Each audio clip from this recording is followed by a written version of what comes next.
नमस्कार मंडळी, कसे आहात? मी कल्याणी माझ्या यूट्यूब चॅनलवर तुम्हा सर्वांचं खूप खूप स्वागत करते. तर आज मी इथे बनवणार आहे पोटॅटो बाईट्स. त्यासाठी सर्वप्रथम मी इथे घेतलेले आहे उकडलेले आलू, त्याचबरोबर इथे मी घालते आहे कॉर्नफ्लोअर, त्याचबरोबर राईस फ्लोअर, गार्लिक कट करून घेतलेला इथे बारीक चॉप्ड गार्लिक, त्याचबरोबर थोडं रेड चिली पावडर आणि थोडंसं सॉल्ट. आता याचा गोळा एक छान तयार करून घ्यायचा. लक्षात ठेवायचं थोडं ऑइलिंग करून घ्यायचं हातांना, जेणेकरून आपल्या हाताला डो चिकटणार नाही.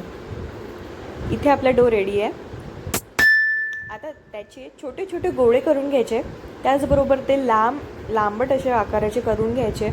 ही इझी प्रोसेस आहे, जेणेकरून म्हणजे आपल्याला आपले जे बाईट्स आहे पोटॅटो बाईट्स त्याला इझिली शेप आपण देऊ शकतो. त्याला छान लांब करून घ्यायचं आणि हे असे इथे रेडी आहे.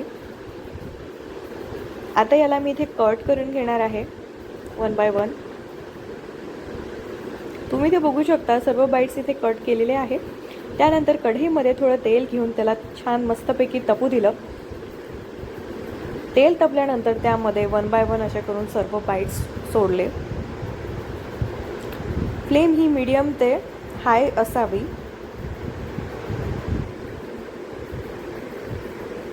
तुम्ही बघू शकता, वाव, खूप सुंदर असं टेक्स्चर आलेलं आहे.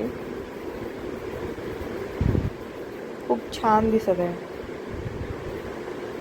तेल पूर्ण झारून घ्यायचं. इथे मी टिश्यू पेपरचा यूज करत आहे. And repeat the procedure once again. परत थोडे थोडे करून बाईट्स आपले टाकायचे त्यात.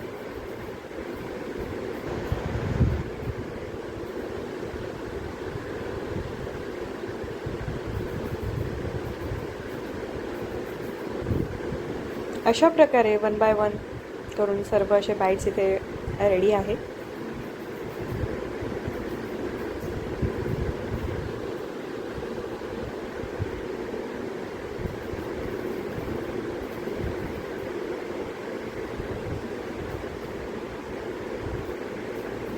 इथे मी एका डिशमध्ये काढून घेतले ते. त्यावरती छान बारीक चिरलेला कोथिंबीर टाकून घेते. वाव, दिसायला खूपच सुंदर दिसत आहे. वाव, खूपच टेस्टी झालेले आहे. Thanks for watching.